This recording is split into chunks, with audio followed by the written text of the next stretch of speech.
요한복음 1장 43절부터 51절까지 시작. 이튿날 예수께서 갈릴리로 나가려 하시다가 빌립을 만나 이르시되 나를 따르라 하시니 빌립은 안드레와 베드로와 한 동네 벳세다 사람이라. 빌립이 나다나엘을 찾아 이르되 모세가 율법에 기록하였고 여러 선지자가 기록한 그 일을 우리가 만났으니 요셉의 아들 나사렛 예수니라. 나다나엘이 이르되 나사렛에서 무슨 선한 것이 날 수 있느냐? 빌립이 이르되 와서 보라 하니라. 예수께서 나다나엘이 자기에게 오는 것을 보시고 그를 가리켜 이르시되 보라, 이는 참으로 이스라엘 사람이라. 그 속에 간사한 것이 없도다. 나다나엘이 이르되 어떻게 나를 아시나이까? 예수께서 대답하여 이르시되 빌립이 너를 부르기 전에 내가 무화과나무 아래에 있을 때에 보았노라. 나다나엘이 대답하되 랍비요, 당신은 하나님의 아들이시오 당신은 이스라엘의 임금이로소이다. 예수께서 대답하여 이르시되 내가 너를 무화과나무 아래에서 보았다므로 믿느냐? 이보다 더 큰 일을 보리라. 또 이르시되 진실로 진실로 너희에게 이르노니 하늘이 열리고 하나님의 사자들이 인자 위에 오르락 내리락 하는 것을 보리라 하시니라. 아멘. 예수님이 갈릴리로 나가려 하시다가 빌립을 만났습니다. 그래서 나를 따르라 했더니 빌립은 안드레와 베드로와 한 동네 벳세대 사람이라 그랬죠. 그 베드로와 같은 동네에 살던 사람이었습니다.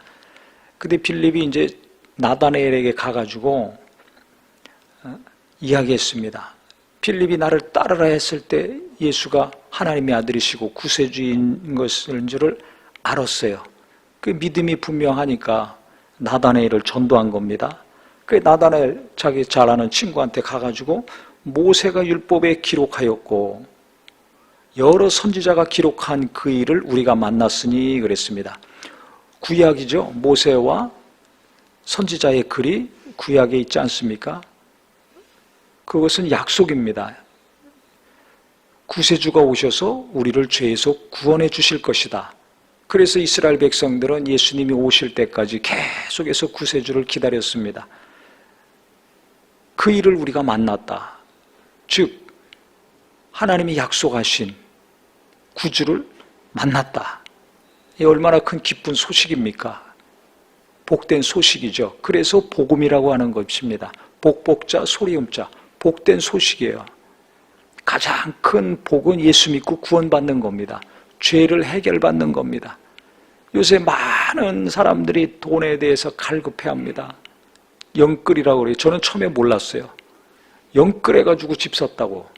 이게 무슨 소리야? 그랬더니 영혼의 힘까지 다 쏟아가지고 끌어당겨서 집을 산다는 거죠. 그러니까 땡길 수 있는 모든 대출은 다 받아가지고 부모로부터 받든지 누구로부터 받든지 은행이고 뭐 어디고 있는 힘을 다해서 영혼의 힘을 다 끌어당겨서라도 집을 산다는 겁니다.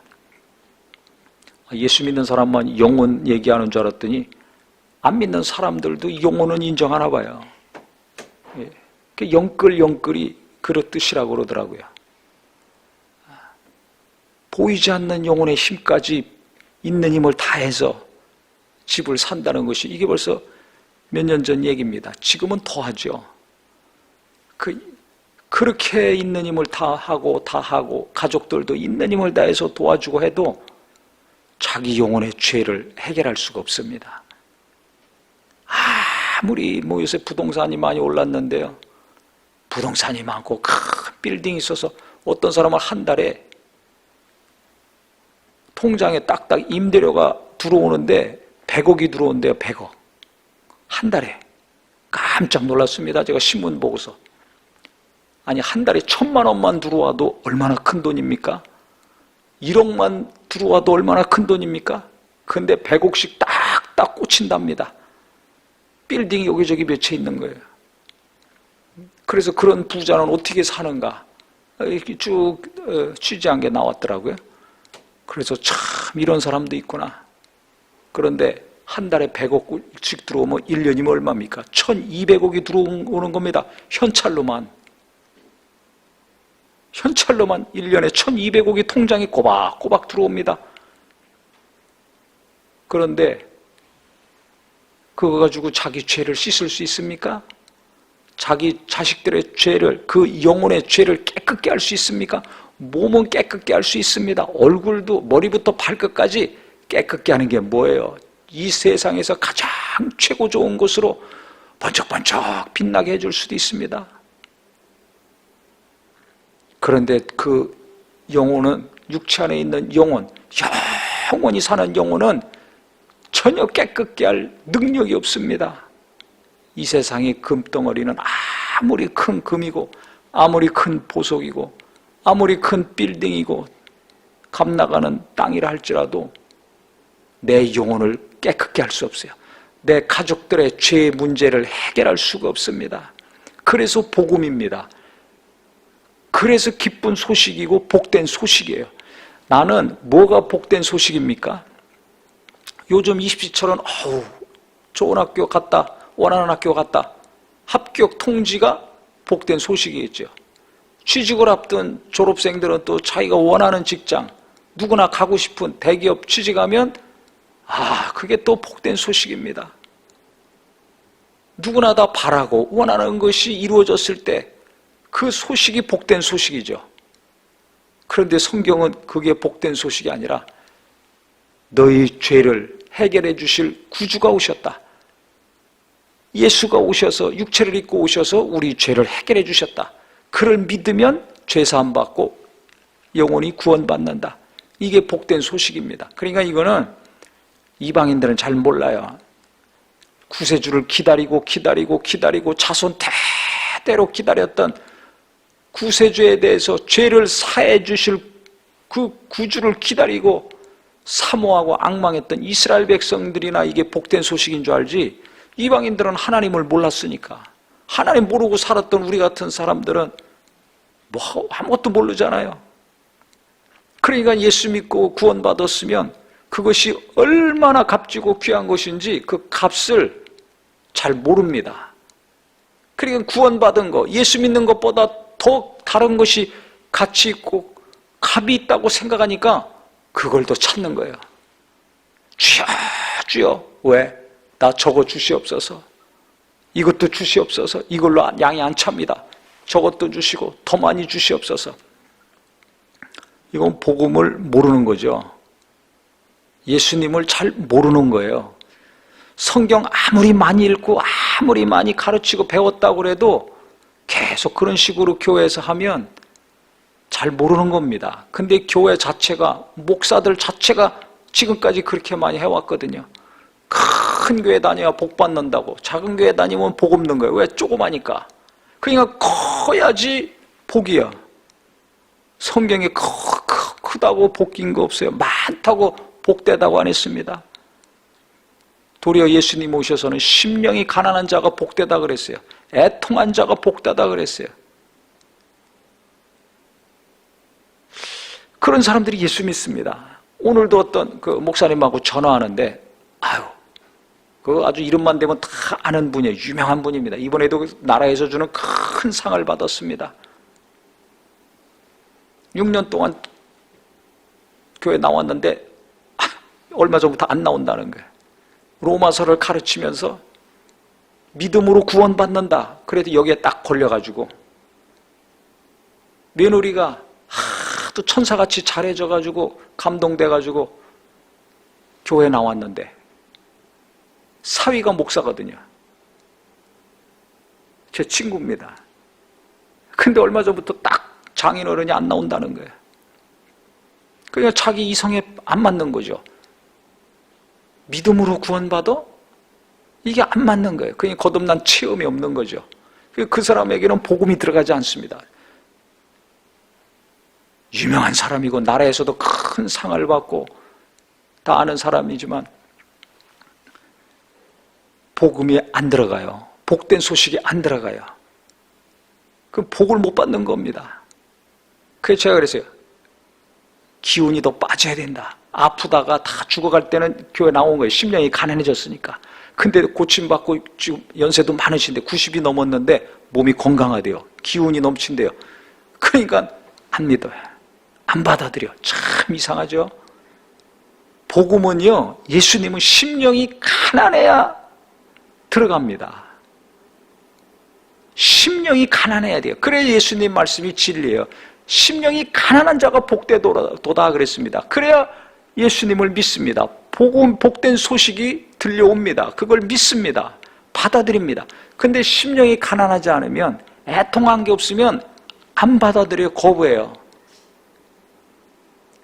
아이고, 그래서 기운이 있어서요. 기운 빠지게. 그래서 그래, 맞다고. 제가 하는 말이 맞다고. 그래서 요즘은 뭐 건강하게 해주세요. 뭐 이런 기도 안 한대요. 건강해지니까 돌이 안 나오고 합니다. 그래가지고 기운 빠지게 해달라고 기도한다는 거예요. 기운 더 빠지게 해달라고. 예? 아니, 어디가 좀 아프더라도 심령이 가난해져가지고 예수 믿고 구원받아야 될 거 아닙니까? 나이가 90이 넘었는데 언제 죽을지 모르잖아요. 그러니까 기도가 바뀌었어요. 주여, 심령이 가난하게 해주세요. 예? 약하게 해주세요. 건강하게 해주세요. 병 낫게 해주세요. 오래 살게 해주세요. 이렇게 기도해서 좀 좋아지니까 마음이 강팍해져요. 그래서 우리가 고난이 있을 때 여러 가지 어려움이 있어서 괴롭지만은 심령이 가난해지지 않습니까? 어떤 사람은 사업 때문에 심령이 가난해지고, 어떤 경우는 자식 때문에 심령이 가난해지고, 어떤 경우는 자기 연약함을 하나님이 보게 하시고 깨닫게 하셔서 심령이 아주 가난해져요. 목사니까 이제 목사들 많이 만날 거 아니에요. 제 후배 목사도 심령이 엄청나게 가난해졌어요. 왜 그런가 봤더니 자기 자신을 제대로 보고 깨달은 겁니다. 내가 얼마나 교만했는가. 내가 얼마나 정말 무대뽀로 살았는가. 너무 교만했다는 걸 깨달은 거예요. 그러니까 아주 겸손해진 거죠. 겸손하니까 아내 말을 잘 들어요. 교인들을 무시하지 않아요. 목회할 때 함부로 말하고 자기 맘대로 하질 않아요. 그 이전에는 내가 굉장한 사람이라고 생각해가지고 하고 싶은 대로 다 한 거예요. 말이나 행동이나 교인 대하는 거나. 그러니 가는 데마다 사고 터지죠. 그러다가 큰 어려움을 겪었습니다. 어려움을 겪은 거예요. 온 가족이 큰 고통을 겪었어요. 그때 깨닫는 거죠. 내가 교만해도 보통 교만한 게 아니구나. 그 어떻게 이렇게 교만해졌는가? 어려서부터 부모가 그걸 심어놨어요. 뭘로? 명문대학 나오는 거예요. 한국에서 최고 좋은 학과. 부모님이 다 거기를 나왔어. 자식들도 공부를 잘해. 자기도 공부를 잘해. 그러니까 우리 집안은 대단한 집안이야. 뭐 때문에? 좋은 학교 나온 것 때문에? 대부분 그렇죠. 부모고 자식이고 좋은 학교 나와보세요. 우리 집안이 어떤 집안인데 이렇게 나옵니다. 직업이 또 뭐 그냥 다 원하는 직업들이에요. 우리 집안이 어떤 집안인데. 그러니까 그게 뿌리가 박혀가지고 와장창 깨졌을 때, 밑바닥에 떨어져서 패대기가 쳐졌을 때 딱 깨달은 거죠. 내가 너무 교만했구나. 너무 함부로 교인들을 대했구나. 너무 말 함부로 했구나. 깨달은 거예요. 그래가지고 겸손해졌습니다. 심령이 가난해지니까, 고난을 통해서 심령이 가난해지니까 예수 믿는 게 뭔지, 목회가 뭔지 아는 겁니다. 그거 깨달았으니까 제대로 된 길을 지금이라도 들어와서 감사하죠. 안 그랬으면 어떻게 되겠습니까? 그러니까 그래 성경에 있는 말이 틀린 말이 없어요. 고난이 유익이라는 말이 있죠. 이게 진짜 맞는 말입니다. 고난이 닥쳤으니까 깨닫는 거예요. 기도 가운데 깨닫고 말씀 가운데 깨달으면 이 겸손한 사람이죠. 근데 교만한 사람들 보세요. 말씀 들으면서 깨닫고 돌이킵니까? 안 그래요. 도리어 시험 들어요. 저런 설교했다고. 찔림 받으면 돌이켜야 되는데 120명도 어떻게 성령 받았습니까? 말씀에 찔림 받았어요.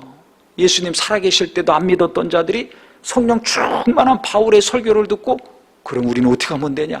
이미 예수는 떠나셨는데 어떻게 하면 되냐? 마음에 찔려서 어찌할꼬 했더니 각각 예수 믿고 회개하고 침례받아라. 그러면 너희도 성령을 선물로 받을 수 있다. 그래서 그날 3,000명이 회개하고 돌아온 거 아닙니까? 찔림받았을 때 어떻게 해야 되는가? 돌이켜야 되는데 찔림받았을 때 도리어 거부해. 이 복음이 들어가지 않아요. 말씀이 들어가지 않아요. 이건 복 없는 사람이 되는 겁니다. 그래서 우리는 이 세상이 어떤 혼란이 오고 어떤 변화가 있다 할지라도 내가 예수 믿고 죄 사함 받은 거, 내 가족들이 예수 믿고 죄 사함 받은 거, 이 한 가지만으로도 복 중에 복을 받았다고 감사하고 기뻐하고 뛰기를 예수 이름으로 축원합니다. 이게 얼마나 감사한지 이 깊이를 깊이 깨닫는 사람이 예수 제대로 믿는 사람입니다. 예수 믿는 것이 얼마나 값진 것인가를 알게 됩니다. 그런데 이걸 깊이 깨닫지 못하면 예수 믿어도 어떻게 될지 몰라요. 또 믿더라도 구원은 받아야 되니까 믿지만 이 가치를 우습게 여깁니다. 다른 것이 더 가치 있다고, 중요하다고 그것에 더 신경을 쓰고 힘을 쓰고 시간을 사용합니다. 물질도 사용합니다. 그 인생 헛살다 가는 거죠. 불쌍한 사람이에요. 예수 믿는데 예수님보다 더 다른 것을 좋아하고 기뻐해. 더 다른 것에 집중해. 이 불쌍한 사람이에요. 그러니까 나는 지금 어떻게 살고 있는가? 복을 제대로 알고 누리고 나누고 있는가? 아니면 헛손질, 헛발질하고 있는가? 가장 귀한 분이 내 안에 와 계신데 그 이름이 내게 있는데 그 이름을 부르면서 나는 엉뚱한 짓 하고 있지는 않는가? 빨리 깨닫고 돌이키기를 예수 이름으로 축원합니다. 빌립이 예수가 누군지를 알아서 나다나엘에게 전도해서 나다나엘을 데리고 갔어요. 그랬더니 나사렛에서 무슨 선한 것이 날 수 있느냐? 우습게 여겼습니다. 안 들어가는 거예요. 복음이. 예수님 안 들어갑니다. 그랬더니 안 되겠어. 말로는 안 되겠어. 야 와봐. 나하고 같이 가자. 와 보라. 그리고 데리고 갔습니다. 그래서 오는데 예수님이 나다나엘이 자기에게 오는 것을 보시고서 말씀하셨어요. 이는 참 이스라엘 사람이다. 그 속에 간사한 것이 없다.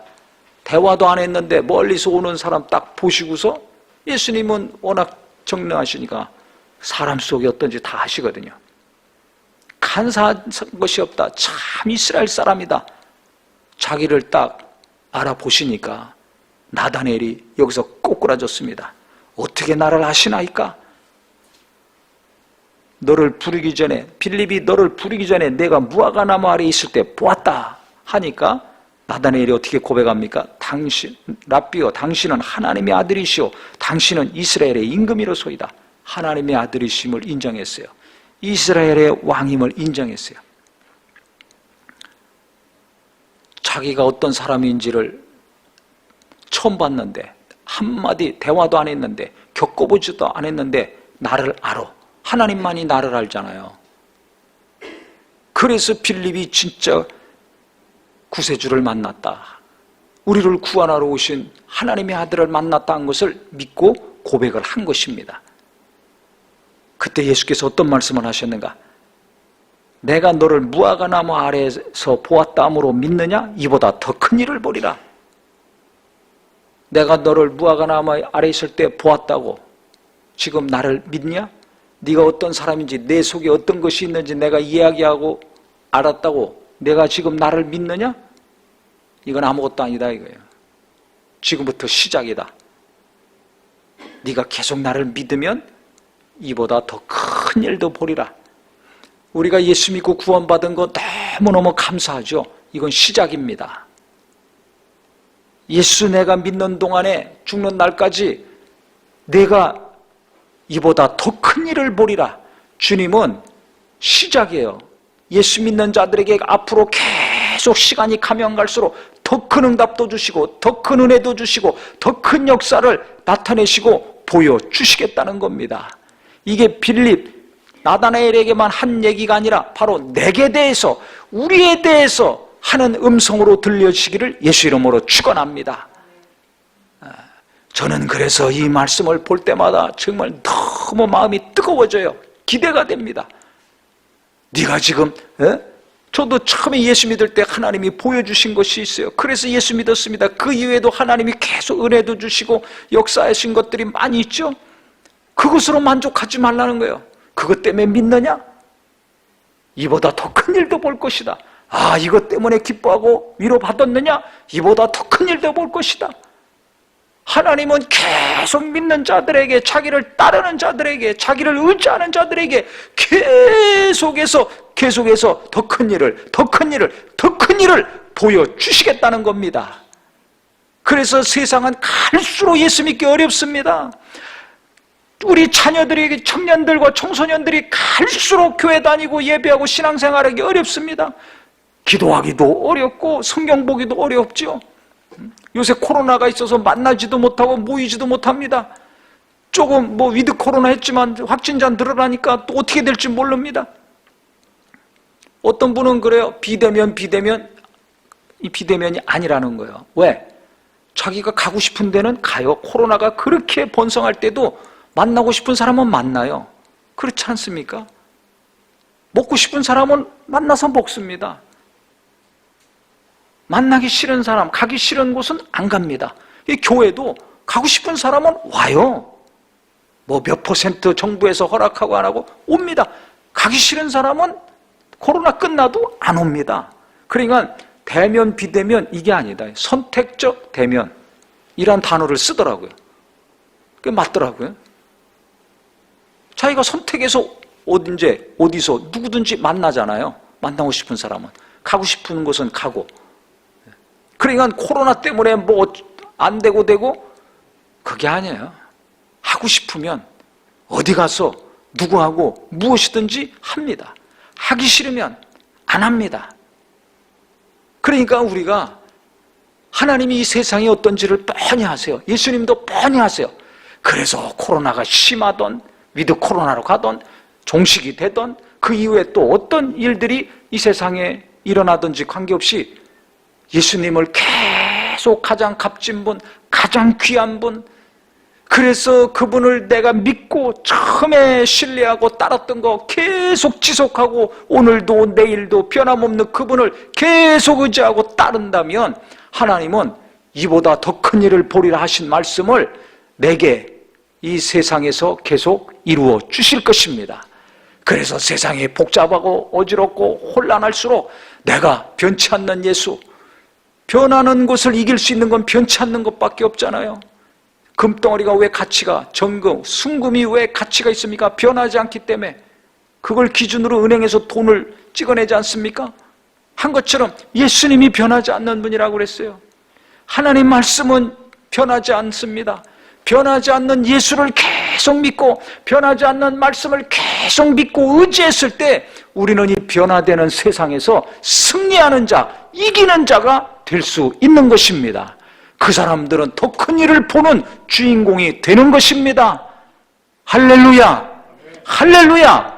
그러니까 변치 않는 예수, 이 세상에서 변치 않는 하나님 말씀, 딱 이 변치 않는 것은 두 가지밖에 없어요. 예수님과 하나님 말씀밖에 없어요. 이 변치 않는 정말 이 귀한 진리이신 예수, 진리이신 말씀을 내가 계속 가장 최고요, 가장 중요한 것이요, 가장 의지해야 될 것으로 딱 믿고 삼고 나간다면 세상이 오늘 어떻게 일이, 내일 어떤 일이 나고 모레 어떤 일이 또 벌어지고 터진다 할지라도 우리는 더 큰 일을 계속 볼 수 있습니다. 그래서 변함이 심할수록 정말 세상이 요동치고 혼란하고 어떻게 될지 앞날이 깜깜할수록 변치 않는 분을 더 의지하고 변치 않는 말씀을 더 신뢰하는 우리 모두가 되기를 예수 이름으로 축원합니다. 기도하겠습니다.